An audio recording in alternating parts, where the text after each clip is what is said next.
최은희 신상욱 감독은 어떻게 선전을 하던가요? 뭐 하여간 남한에서 유명한 영화 감독과 배우라고 왔다고 자처해서 뭐 어떻게 왔다는 소리 안 했던 것 같아요. 그냥 왔다고 뭐 그러니까 어떻게 완전히 얘기 안 하고 왔다 그리고 뭐 앞으로 우리 영화 발전을 위해서 많이 일을 할 거라고. 네. 네. 그래서 사실 최은희 씨 그 대해서는 제가 초대서에 그 동문기 초대서에 있었거든요. 그 네. 특각 초대서 이번에 떠날 때도 있었던 그 초대서예요. 근데 그 초대서에 최은희 씨가 묵었었어요. 그 초대서 아주머니가 얘기를 해요.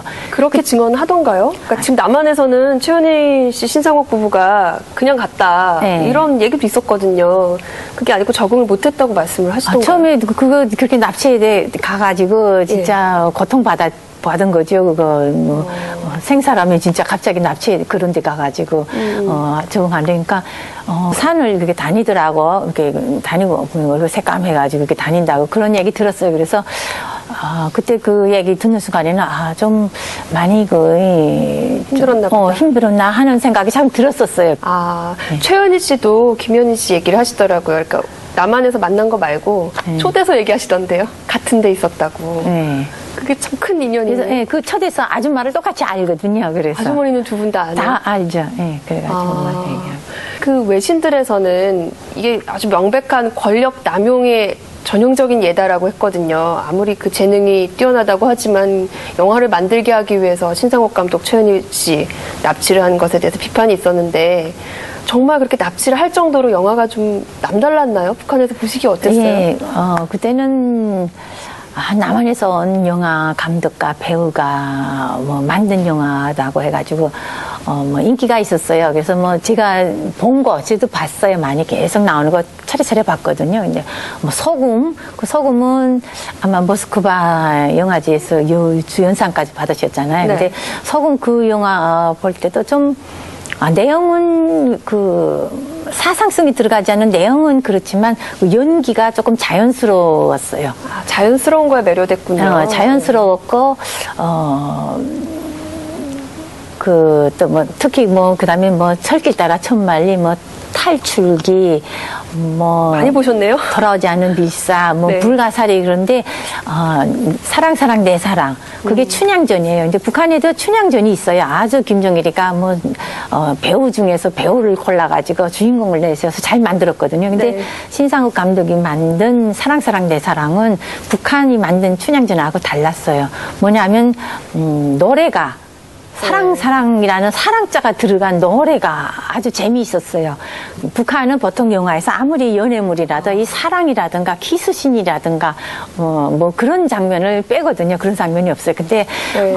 사랑 그 제목부터가 사랑자가 들어갔고 노래도 뭐 사랑 내 사랑 뭐 이리 봐도 내 사랑 저리 봐도 내 사랑 하면서 아주 흥겹게 해서 그게 유치원생부터 전 국민이 다 따라 불렀어요. 그 노래를. 그리고 다른 영화에서도 이렇게 키스신도 나오고 살짝 물론 노골적은 아니지만 이렇게 우산으로 가리지만 이렇게 키스신도 나오고 그러니까 좀 처음으로 조금 개방된 면이 나오는 것 같으니까 북한 사람들한테서 많이 인기가 있었어요. 최은희 씨는 당시 어땠습니까?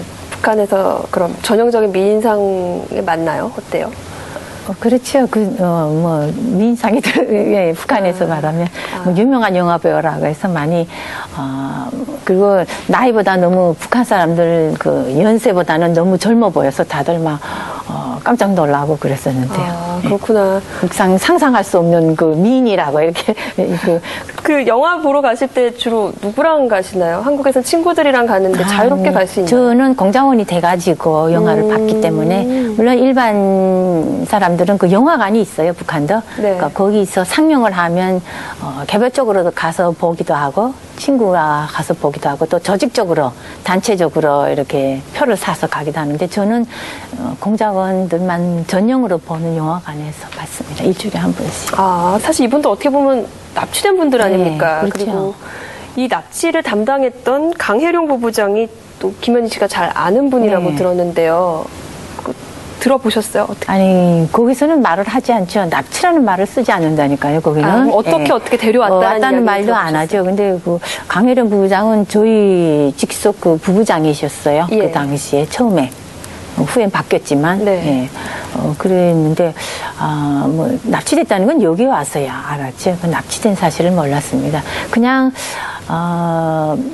제가 있을 때, 해외 그때 유럽을 실습 나갔는데, 그때 86년인가 탈출을 하셨죠? 그 네. 싱가포르 부부가. 예. 그때 또, 이렇게 공개되진 않았지만, 신문상에 공개는 안 됐지만, 쫙 퍼졌어요. 그 소문이. 북한 안에서. 예, 그래가지고 다 탈출했다는 소문이 쫙 퍼졌어요. 그래가지고. 뭐라고 보셨어요? 탈출했다고. 탈출했다. 예, 그리고 배신자라고.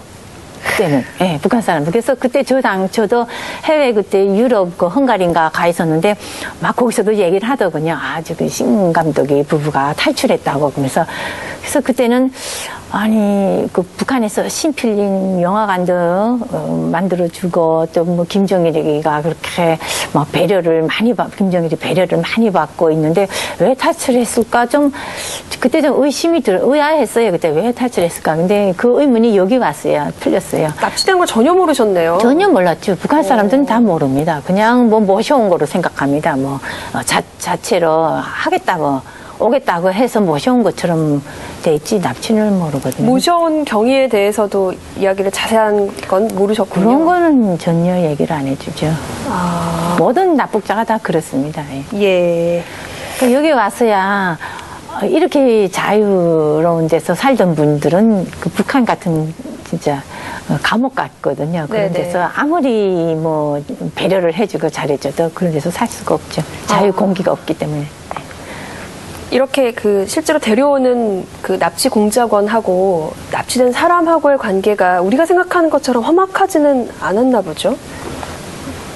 납치를 딱 이렇게 일단 행동 개시하는 거, 행동파는 일단 그 남자들, 아주 육체적으로 단련된 남자들이 하거든요. 예. 근데, 뭐 교육을 한다든가 좀 이렇게 하는 좀 사람들은 조금 좀 신사적인 사람들이 하고, 이렇게 행동파로 하는 사람들이 또 분류가 되어 있습니다. 네. 오늘 이제 납북자들 이야기 하다 보니까 최은희 씨 얘기도 나왔고 그때 생각을 좀 많이 하신 것 같은데 최은희 씨를 좀 인터뷰를 했는데요. 최은희 씨도 정말 똑같이 김현희 씨 얘기하면서 똑같이 과거를 물론 납치가 됐지만 또 과거의 해상을 하면 즐거웠던 기억들도 있잖아요. 그래서 내가 그땐 그랬는데 북한에서 나를 여왕처럼 이렇게 받들어줬는데 과거를 추억을 하시더라고요. 근데 마지막에 가서는 이렇게 눈물을 글썽이시면서 그래도 희생이다. 김현희 씨하고 나는 분단의 희생양이다. 그런 말씀을 하셨어요. 글쎄, 그러니까 최은희 씨가 말씀하셨듯이 같은 여자로서 또 남과 북에 같이 다 체험을 해봤고 그리고 뭐 개인이 이렇게 원해서 한 것보다는 두 정권에 의해서 그렇게 인생이 그렇게 막 그런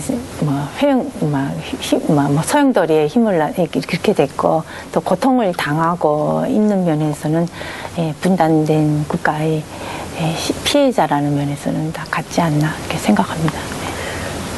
지금은 중국도 개방을 했잖아요. 국제사회 분위기와 기류가 다른데 이런 또 다른 희생자가 나올까요? 그러니까 계속해서 납북이라는 문제가 설마 가능하다고 보세요? 근데 그 납북은 북한이 6.25 전쟁 때부터 벌써 그 전이면 전이고 그 6.25 전쟁 때부터 북한 체제를 위해서도 계속 남한에서 그때는 북한 체제 건설을 위해서 부족했어요. 인력이 많이. 그러니까 여기서 또 납치를 했고 그 이후에는 또 대남 공작을 위해서 했습니다. 근데 지금 노동력으로 쓰려고도 많이 그런 것도 들어갔군요. 했죠.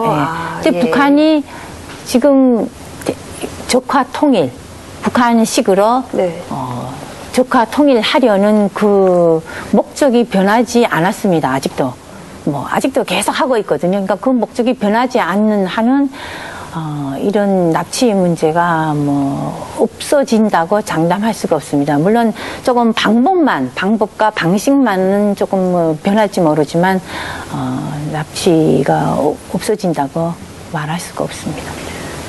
김현희 씨 개인적으로 보시기에요. 어떻게 해야지 압박을 느껴서 이 납북자들에 대해서 우리 쪽에서 요구하고 있는 것처럼 최소한 생사 확인이라도 해줄 수 있을까요? 실제로 북한 정부가 어떻게 해야지 압박을 느낄까요? 아니, 일본인 납치자 문제도 정부가 사실 한국에 비하면 얼마 안 되잖아요. 그래도 네. 계속 목소리를 높이고 계속 꾸준히 문을 두드리지 않습니까? 그래서, 글쎄 10년 전에는 5명도 돌아가고 그 납치라는 걸 인정을 안 하던 북한이 어쨌든 인정을 했습니다. 하기까지 이르렀고, 지금 아직 뭐 큰 전진은 없지만 그래도 어느 정도의 그 진전은 조금 봤다고 생각합니다. 그래서 지금 여기 남한에서는 더 많은 희생자, 납북자들이 있는데도 너무 정부가 북한의 눈치만 보고 거기 그냥 그러니까 자신이 요구를 못 하는 거예요. 납북 당했는데도 지금 그거 생사 확인도 못 하고 막 돌려보내는 건 고사하고 생사 확인조차 못 하고 있죠. 그러니까 좀 그거는 저런 일본 그런데 좀 배워야 된다고 생각합니다. 계속 자기 국민이 그렇게 진짜 희생을 당하고 지금 없어졌는데도 그 북한 눈치를 보고 계속 그런다는 건 말이 안 되죠. 그건 국민을 보호하는 그 국가로서의 주권을 포기하는 거라고 생각합니다. 근데 북한에서 계셨을 때 우리나라가 됐건 국제사회가 됐건 압박을 하면 실제로 북한 정부가 스트레스를 받습니까? 받죠, 당연히. 눈 하나 꿈쩍 안 할 것 같아요. 공작이라도 안 할 워낙 것 특수하니까. 같아도 받는다고 생각합니다. 예, 받습니다. 당연히. 그리고 함부로 하지 못할 거라고 생각합니다. 예, 알겠습니다. 우리가 생각하는 것보다 북한이라는 사회, 또 그 안에서도 아주 특수한 이 공작원 사회 안에서도 밖에서 목소리를 내면 압박을 받는다. 그러니까 지금 포기해서는 안 된다라는 그런 조언까지 정리를 해봤습니다.